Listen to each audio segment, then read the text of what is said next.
You're listening to the Options Insider Radio Network, the home of the Options Podcast. For more quality options programs, visit theoptionsinsider.com or search for Options Insider Radio Network in your podcast provider of choice. Listeners can also access all of our programming through our mobile app available in the iTunes and Google Play stores. Select programs are also available via live stream at mixlr.com/options-insider. That's mixlr.com/options-insider. Don't forget to follow along with your favorite programs and submit your own questions for the hosts at twitter.com/options, stocktwits.com/options, facebook.com/theoptionsinsider, or via questions at theoptionsinsider.com.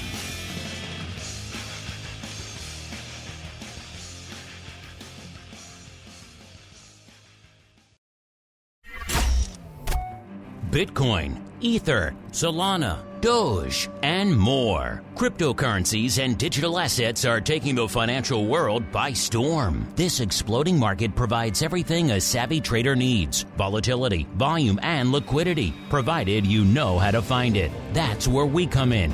Welcome to the Crypto Rundown. Each week, we'll break down the latest trading activity, trends, and developments throughout the world's leading crypto derivatives markets. If it's moving the crypto markets, then you'll find it on the Crypto Rundown. The Crypto Rundown is brought to you by Amberdata. If you're entering the digital asset class, you'll need access to granular on-chain and market data from multiple venues to power research, trading, risk management, and compliance. Amberdata delivers comprehensive data and insights into blockchain networks, crypto markets, and decentralized finance, empowering financial institutions to apply traditional finance methods to digital assets. Amberdata eliminates the infrastructure setup, integration challenges, and maintenance headaches to access digital asset data, reducing cost and time to market to enter the digital asset class. Learn more and download their digital asset data guide at www.amberdata.io. Now it's time to dive into the exploding world of crypto derivatives. It's time for the Crypto Rundown. All right, everybody. That music means we are back once again. It is Monday. It is time to talk a little bit of crypto derivatives. Yes, it is time for the Crypto Rundown. My name, of course, Mark Longo from the optionsinsider.com. Reminding you of three things here at the top of the show. First off, like what you hear. This show, anything else we do here on the network, throw some likes, a star, a comment. It really does help new people continue to discover the world of options and indeed crypto in these crazy times. B, if you're just listening to the Crypto Rundown, what are you doing? There's a whole freaking network waiting there for you to sink your teeth into, including a lot of great educational content for a lot of you who are, let's say, crypto native, maybe coming to the world of options for the first time. Then check out Options Bootcamp, Options Playbook Radio, the strategy block segment of the Option Block. A lot of great educational content for you to sink your teeth into over there on the network.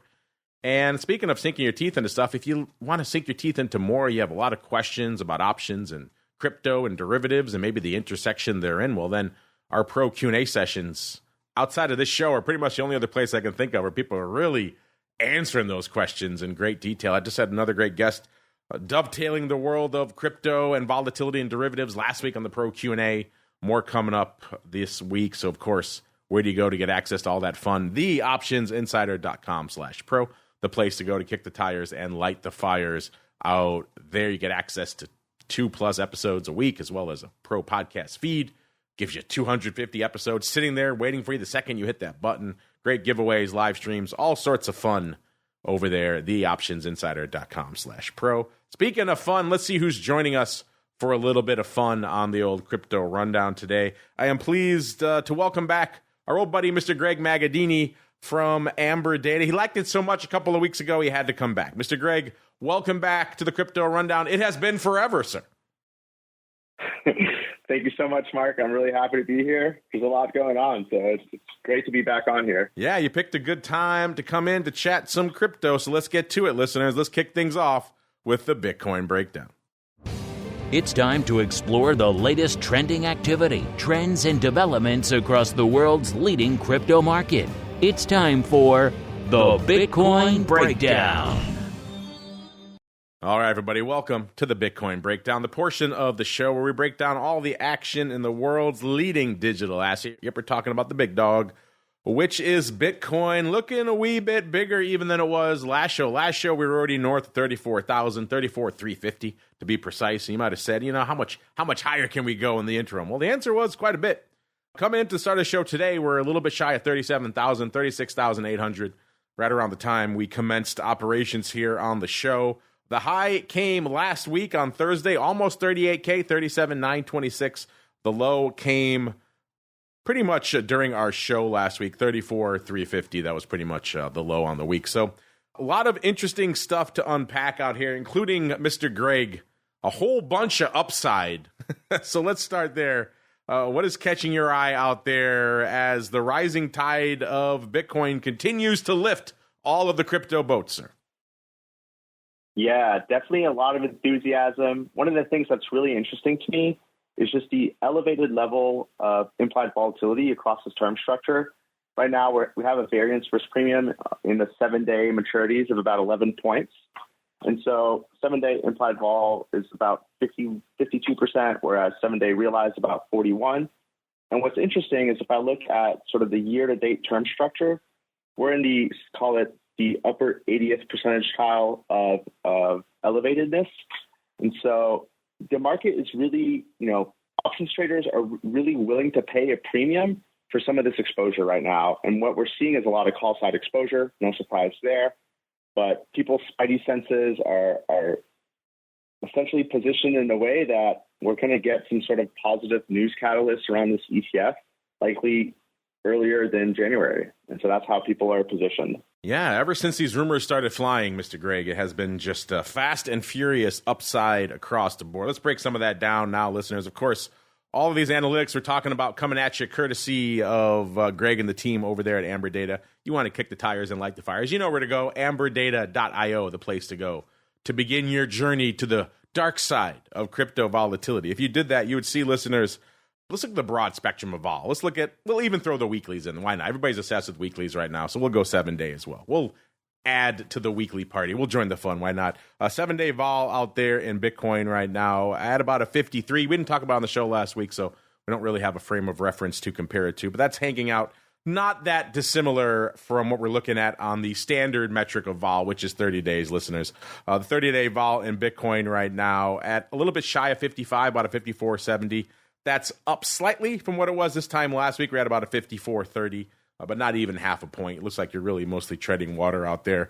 You go a little bit farther out, though. You go out about 6 months on the curve, and it seems like last show is when vol kind of topped out, at least for the near term here. 61 3/4 is where we were on the show. That's a decent amount of vol for Bitcoin right now. Coming in a little bit, still frothy, still a 59, about a 59.4, but coming off those lofty, nearly 62 levels on the show last week. Let's do the same thing for the skew, listeners. We'll start weekly, and then we'll work our way out on the weekly skew, which, again, I know a lot of you folks are obsessed with all things 0-day now and SPX and others, so inevitably that spills over into the crypto conversation as well. On the show last week, we were still biased to the upside, about a positive 7. That is still the case, if a little bit less so this week, almost 5.5 to the upside this week. So again, still biased to the positive, still biased to the upside, but maybe not quite as lofty, not quite as effervescent as it was this time last week. Same deal if we go a little bit farther out, if we go out to the monthly skew. We're at about a positive 5 right now. That compares to almost a positive 7 on the show last week, about 6 3/4. So again, still biased to the upside, still biased to the calls, but a little bit less so than compared to last week. Same deal if you go out all the way 6 months on the skew. Last week it was a positive 10, which again is pretty lofty, is pretty robust. Coming in a little bit, maybe some saner, calmer, cooler heads prevailing out there on the 6-month curve. About an 8, actually an 8.3 when we kicked off the show. That puts it down about 1.7 points. In terms of the OI, what's open for size out there on Deribit this week on the Bitcoin options? And looks like both the calls and puts gaining a wee bit since our last show, which makes sense. Our last show is right at the beginning of the month. Usually post-expiration, we see a lot of OI come off. Takes a while to replace that. Starting to see that now. The calls at about a little bit north of 250,000, about 259,000 contracts on the tape out there. That's up about 17,000 from this time last week. The puts about 118,000, up about 11,000 from this time last week. Greg, I know when you're not talking to us here on the show, you're crunching this data all day long, every day. What stands out to you when you're looking at Bitcoin from a skew and from an overall vol perspective right now, sir? Perfect. So one of the things I really like about crypto vol is that it's often like a FOMO market. So people will go ahead and buy a bunch of calls, but they'll also sell down a lot of puts as well. And so what we're seeing here, especially with the end of year contracts, the December contracts, we're seeing a very flat put skew where at the money vol is trading 54.64 and 25 delta puts are trading 54.37. And so you have these types of structures where you can put on the 1x2 where you're long the 2 puts. And if you're playing for a retracement, that's a really interesting type of trade structure. And it's also a nice way to hedge a long Bitcoin position as well. So I think a lot of times people just kind of overlook the sort of these relative value plays in the surface in Bitcoin. They become too enthusiastic about sort of the delta movement and the delta exposure. That if you're looking at a vol, kind of on a vol perspective, flat put skew is something we rarely see in equities. And to see that now in Bitcoin, to me, seems very interesting.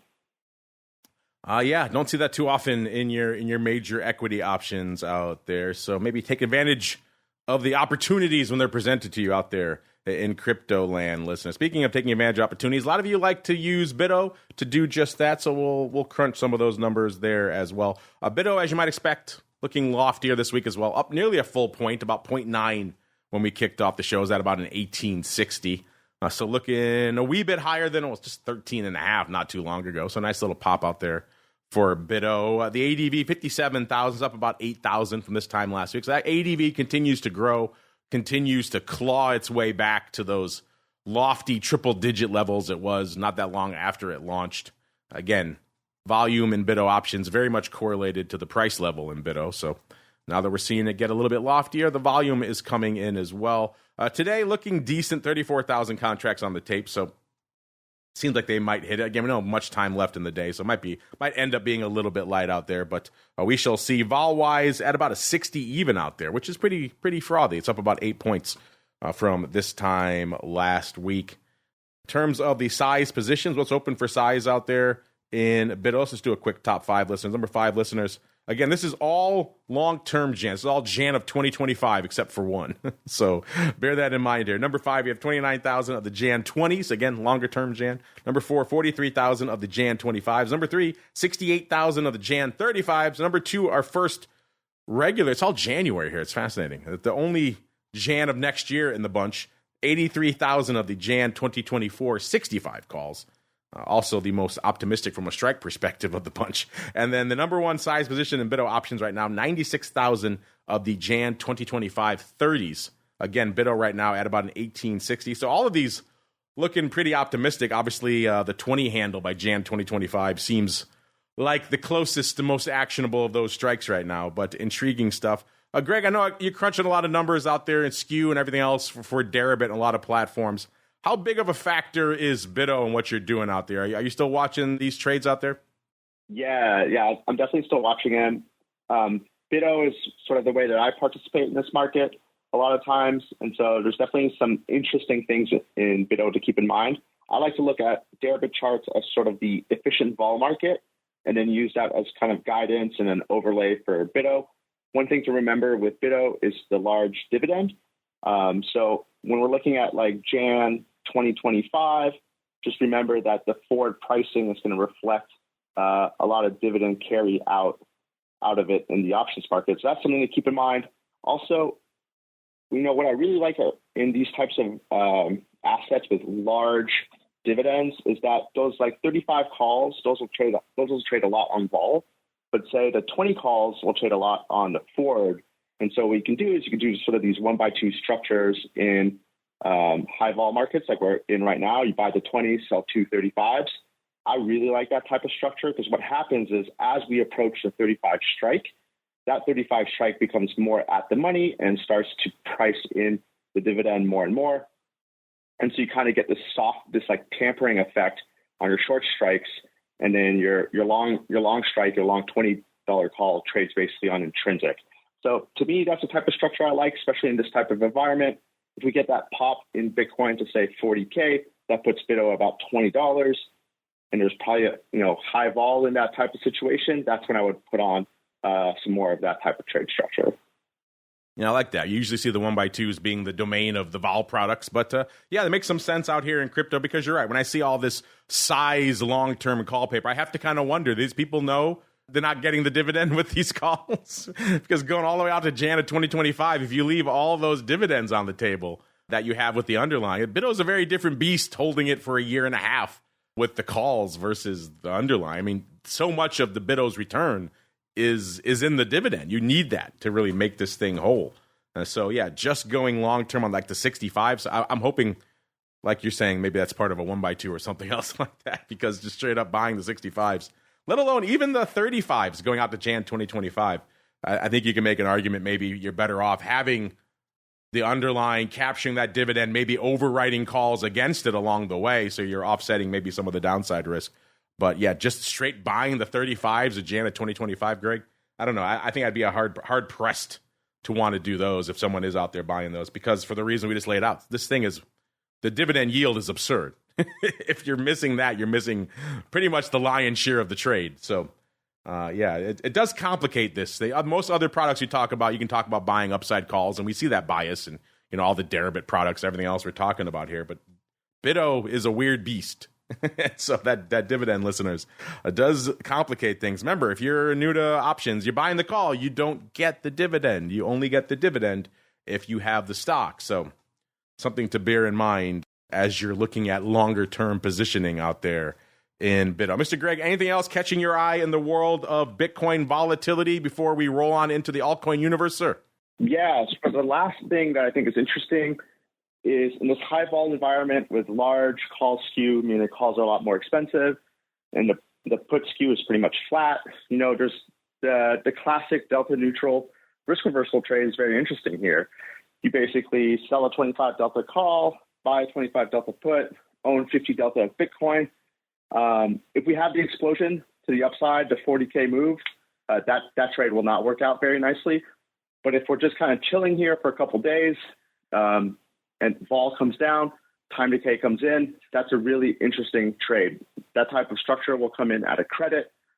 And then as time goes by, we have a little bit of a volatility waterfall in terms of the term structure.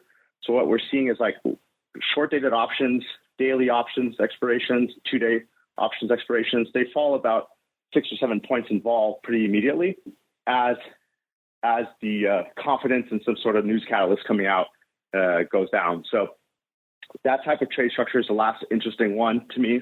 And that's how I would play sort of a consolidation in Bitcoin here for the next week, call it 0 to 7 days. I like it. Good stuff, Mr. Greg, as we kick the door on Bitcoin and keep on rolling right on into the altcoin universe. It's time to move beyond Bitcoin and find out what's moving the rest of the crypto marketplace. It's time to boldly venture into the altcoin universe. All right, everybody, welcome to the altcoin universe, the portion of the show we break down everything lighting it up out there, aside from Bitcoin, except for right now. I lied, listeners. We can't avoid Bitcoin when we're talking about the top 10 from a market cap perspective. It would be a very short list if you left Bitcoin off the top there. Number 10, once again, it's still Tron. Obviously, this whole list is just getting lifted. It was around 8 to 8.5 for a while, billion to break into the top 10. For a while there, we saw it below that and some of the nadir period out there. Right now, we're closing in on 10 billion worth of market cap is what it costs to break into the top 10. That still gets you to Tron. So Tron managing to cling once again to the number 10 spot. Number 9, Greg's favorite. He was on the show a couple weeks ago just extolling all of his love for number 9 here, which is Doge. I think he said all of his personal holdings are now completely in Doge. I may be misquoting him there, but something along those lines. Doge right now, 10.8 billion worth of market cap. So Doge feeling the love as well. Number 8, it's Cardano, 12, almost 13, a tick under 13, 12.97 billion to be precise worth of market cap. So pretty darn close there. Number 7, it's Solana. Man, Solana's been on a tear of late as well. Maybe we'll get to that a little bit later in the show. 23 billion worth of market cap there. It's at a 54 and change. It was at 14 not too long ago. My goodness. Number 6, we got USD coin, 24 billion. Number 5, it's XRP, 34, almost 35 billion. So XRP looking decent, but not quite even in the 70-odd cent range it was not too long ago. 65 cents coming into the show. Okay, number 4, BNB, 37.3 billion. And then we've got Tether, number 3, 86.8 billion. Numero due, you know what it is. It's ETH, 252 billion. So pretty much a little bit north of $250 billion worth of market cap. And the big dog getting a little bit closer. Getting within sniffing distance of that 1T level, listeners. It is Bitcoin, 719 billion worth of market cap. Greg, does that please you? Are you excited to see your favorite holding Dogecoin holding on to the number 9 spot this week, sir? I'm happy to see it. For the record, it's not my favorite holding, but it's my favorite meme play in terms of, I think just Elon Musk wants to do something with Dogecoin. It's just a spidey sense.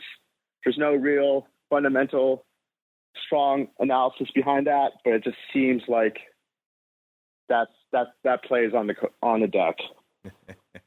It's all right. It's a safe space here. You can admit your love of Doge. We won't judge you here, sir. All right, let's keep on rolling. Let's get out to the number 2 on our market cap list, listeners. I know number 1 in a lot of your hearts, unless it's Greg, in which case number 1 for him is Doge. Yep, we're talking about ETH north of the 2K level this week, listeners. We're at a 1901. I guess 01 is the number du jour here, the number of the show, because last show we were at a 1901. And kicking off the show today, we were up exactly 200 handles. We were at 2101 right when we commenced operations on the show. So a nice even number for the show this week. 200 handles, nothing to sneeze at in ETH this week. We got a little bit higher on Friday, 2135, but not much. And the low came after our show this week on Tuesday. We got down to right around 18 and a half out there. So a decent range on the week. But yeah, that popping 200 handles exactly number is what stands out to all of us. Greg, before I crunch all the numbers out here, I know I'm joking. I know you like Doge, but you really like ETH, as well as some other products out there too. What's catching your eye out there in ETH as yet more upside persists, sir? Yeah, the story in ETH is super interesting. So we had the Shanghai upgrade in April, and all of a sudden that sparked a lot of call overwriting. So we saw some participants basically buy ETH, stake ETH, and sell covered calls against that staked ETH. And so market maker inventory was net long optionality pretty much from April all the way to essentially last week. And last week with the BlackRock ETF, spot ETF filing for Ethereum, we saw a lot of call paper be bought back. And now the street is net long call options against dealers, and dealers are short gamma inventory in Ethereum for the first time in essentially 6 months. So that's kind of a nice change in narrative and sort of flipping Ethereum on its head. And one of the things that was really interesting in Ethereum, essentially all of 2023, is that ETH vol has been cheaper than Bitcoin vol. So there's an argument to be made that the relative vol of ETH is pretty cheap right now. And, you know, the market cap of ETH is a third of the market cap of Bitcoin, you know, more or less. And so theoretically, it takes less money to move ETH around. And so, you know, if we do get a move in ETH, like a sustained move higher, I could see it outpacing Bitcoin in terms of vol. I could also see the ETH Bitcoin price start to rally again. So there's a lot of, you know, interesting catalysts for Ethereum and Ethereum optionality right now. I feel like I've been waiting for that move to happen for ETH pretty much all year. Ever since we dipped below Bitcoin vol for the first time in ETH, I thought, okay, this is a great opportunity. It's time for ETH to really go on a tear and maybe outpace Bitcoin. And we haven't really seen that. I know last time you were on the show, you were kind of laying that at the feet of that size overwriter in ETH. Is that still the case? Are they still out there dumping every option they can get their hands on and keeping ETH vol relatively muted? Well, you know, I think after last week, that narrative is a little bit flipped on its head. So I'm kind of curious to see how that call overrider comes in going forward, and what kind of, you know, does their supply still outpace the demand for ETH optionality? I'm not sure that will be the case. I think we could finally see a return of ETH vol. Yeah, if the dealers are starting to get short gamma, that's going to start bidding up some of this, some of these options. So it should be interesting as they are chasing to get them back and cover their books. So intriguing stuff out there. Listen, let's see how intriguing it is. Listen, let's dive into the numbers Let's go out into the weeklies first. 7-day vol in ETH right now, a little bit north of a 60 and a half. And again, listeners, regardless of what we were just talking about with ETH versus Bitcoin vol and what's the winner, what's the loser, we were saying on the show, it doesn't seem like it was that long ago when ETH and Bitcoin vol were threatening a 25 to the dark side. We came out here and said, this is unsustainable, definitely. This is definitely going to have to go back up. And now that we're hitting a 60 in ETH and similar levels in Bitcoin, hopefully, at the very least, you kept some of your aggressive overwriting to a modicum and maybe started looking at some long premium, long vol type strategies. 30-day vol, again, looking kind of interesting. A little bit of a different story out here. And again, going back to what Greg was just saying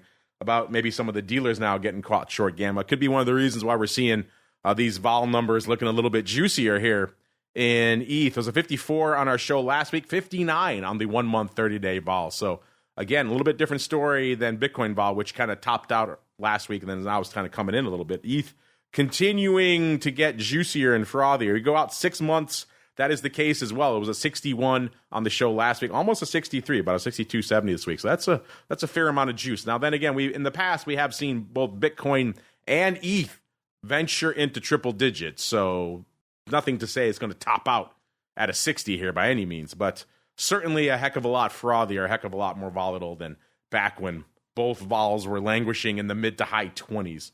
That was certainly an aberration in and of itself. Skew-wise, let's see what's going on out there. A little bit of a different story there. Last week, the weekly skew was all about all upside all the time. It was nearly a positive 9, about an 8 3/4. Coming into the show this week, it has mitigated somewhat. It's back down to about a 5 right now. So coming in 3, almost 4 points. Still biased to the upside. I think you're going to see that for a while in most of these crypto assets until we have some resolution on this ETF front one way or the other. But a little bit dialed back. Of course, we all are getting to frothier levels out there as well. ETH flirting with a 2100 level right now. So maybe some folks taking their positions off the table, waiting for a better level before they get back in on ETH. That certainly makes some sense as well. Skew-wise on the monthly front, coming in a little bit as well. It was almost a positive 9 last show, about 870. Coming in to start the show today, it was about 4 1/4. So giving up almost 4.5 handles to the dark side this week. And going out 6 months, again, same deal. It was almost a positive 11, about a 1070 the show last week. This week, about an 8. So again, kind of vol remaining stubborn out there, but skew kind of coming in across the board. Greg, is that kind of what you noticed as well? And anything catching your eye on the skew front out there in ETH this week, sir?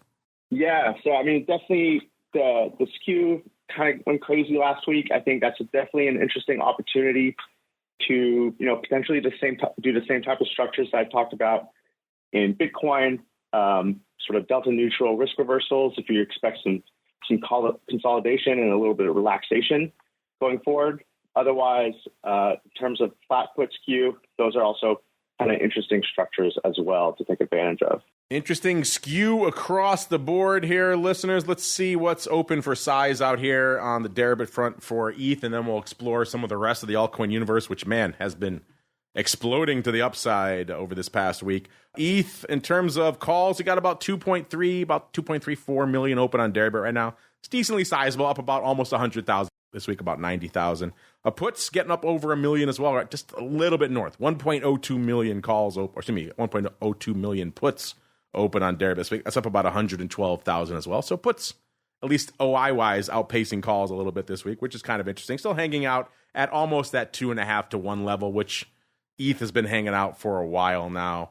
But Mr. Greg, I think a lot of the other interest and fascination out there in the crypto space right now has to be in just some of the rest of the altcoin universe, including what's coming up here next. Solana, almost a 55 when we kicked off the show, 54.66. Just last week, it was right around a 40 handle, a 40.30. It's up about 14.3 handles just on the week. Of course, you go back a month or two, it was vacillating around the 20 handle forever. 1920, it seemed like it was going to take forever to break a 20 handle to the upside. In fact, it might retrace and go back the other way. And then lo and behold, here we are now at almost a 55 out there in Solana. So just quite the rampage out here. I'm just looking to see. Yeah, we were at a 15 handle in June. We were at a 19 handle and change in September, as recently as September. We didn't break the 20 handle again till the upside until late September. So you're talking, most of October and now November, where we've just had this crazy upside rally. Greg, I know in the past you've kind of washed your hands a bit of Solana, like a lot of people have. We don't really talk about it as much on the show here, but this upside move is starting to make the options discussion a little bit more intriguing, sir. What do you think? Yeah, absolutely. I mean, we used to collect Solana data when Deribit had Solana options and Delta Exchange had Solana options.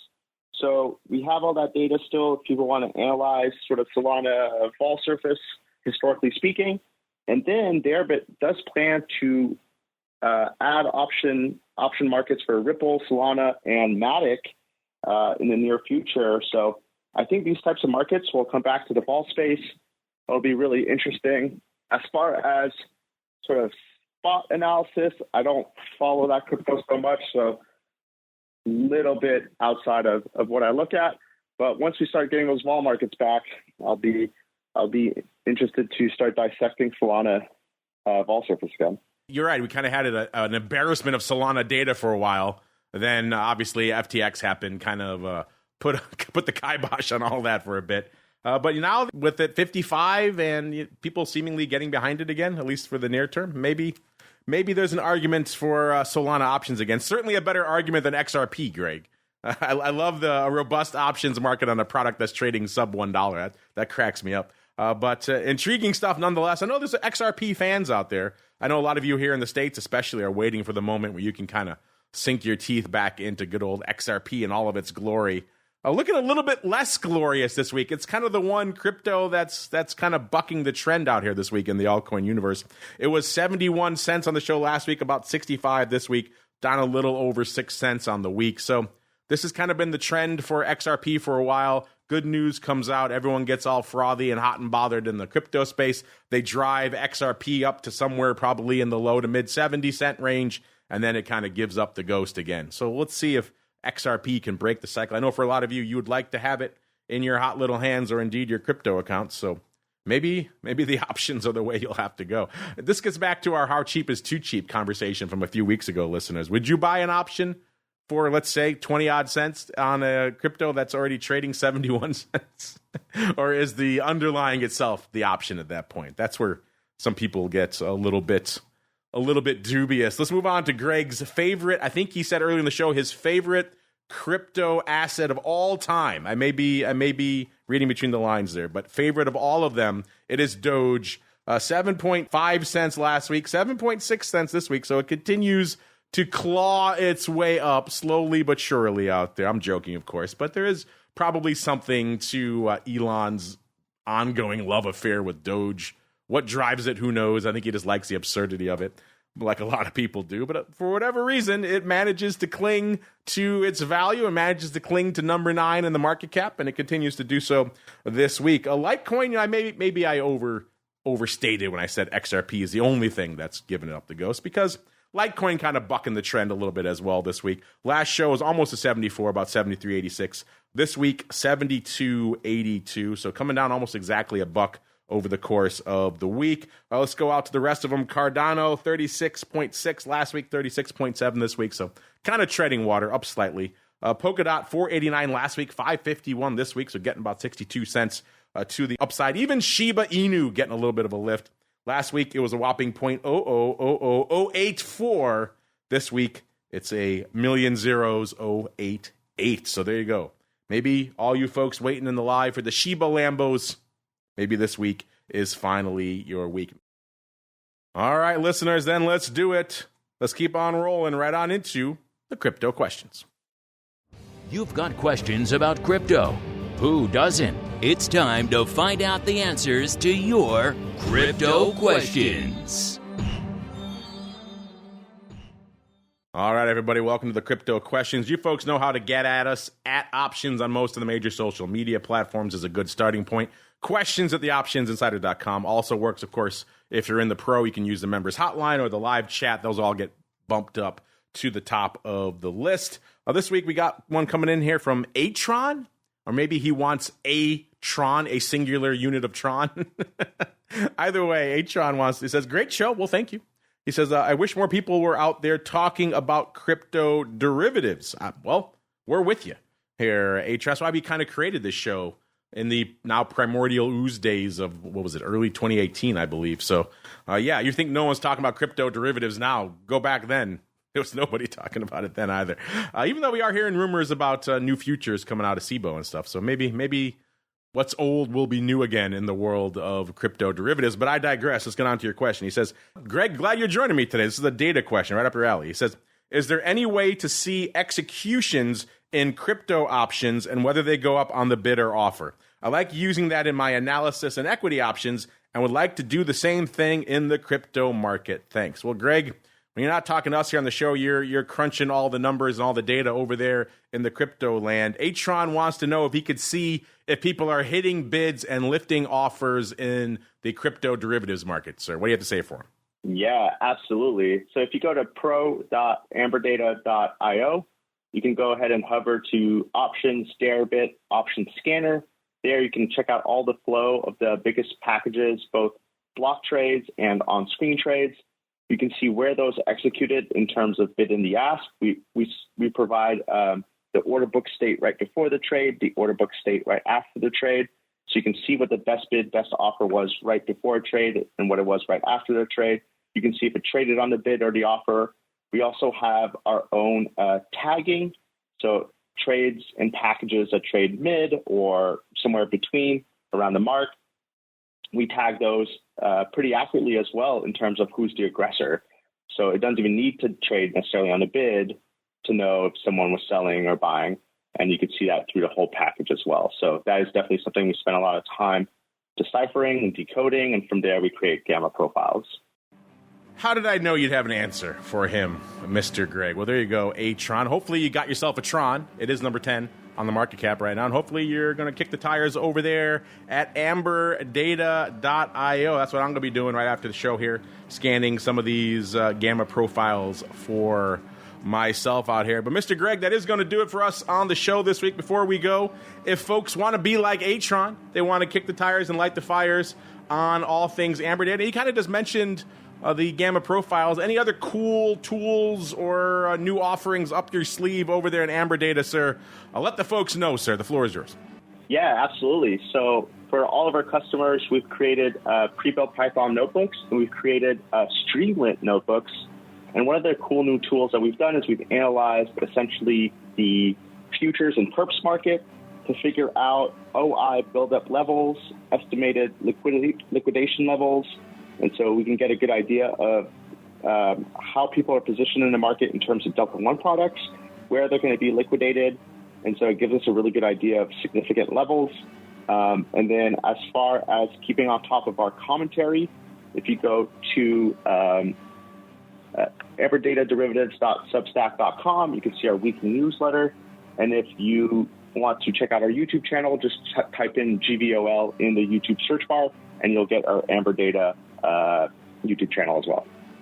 There you go. A lot of great places to stay on top of everything they're cranking out there. Make sure you check out, if you haven't as well, listeners, their newsletter over there on the old Twitter. There's a lot of great, fascinating data out there. That's going to do it for us on the network today. Back again tomorrow, listeners. Our old buddy in the hot seat, Mr. Scott Nations. He can't stay away. He loves tackling all your myriad vol questions. So that'll be for the pro folks.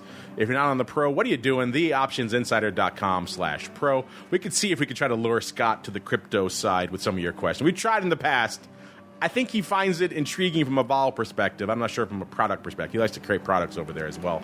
But we'll see. We can always try. TheOptionsInsider.com/pro is the place to go if you want to participate in that and every other pro Q&A session that we do out here. Then we're back again on Wednesday with a little bit of the old options boot camp. Remember, if you're new to these crazy options things, that's a great starting point for you to get more familiar with all these terms that we're tossing about here on the show every week, like skew and volatility and everything else we're talking about here on the show.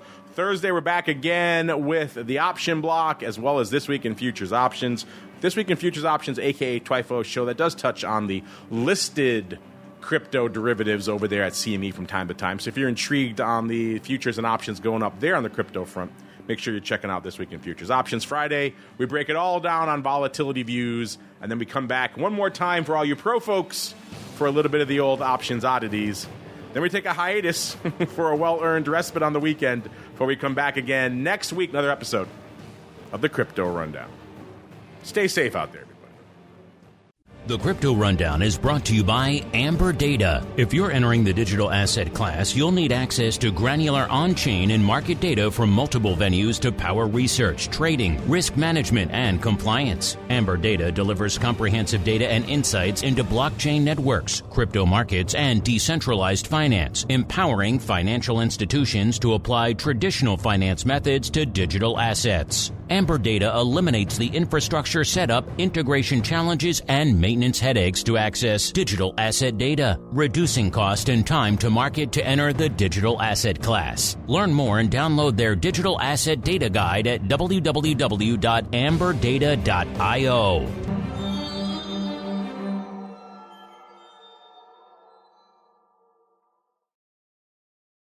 You're listening to the Options Insider Radio Network, the home of the Options Podcast. For more quality options programs, visit theoptionsinsider.com or search for Options Insider Radio Network in your podcast provider of choice. Listeners can also access all of our programming through our mobile app available in the iTunes and Google Play stores. Select programs are also available via live stream at mixlr.com/options-insider. That's mixlr.com/options-insider. Don't forget to follow along with your favorite programs and submit your own questions for the hosts at twitter.com/options, stocktwits.com/options, facebook.com/theoptionsinsider, or via questions at theoptionsinsider.com.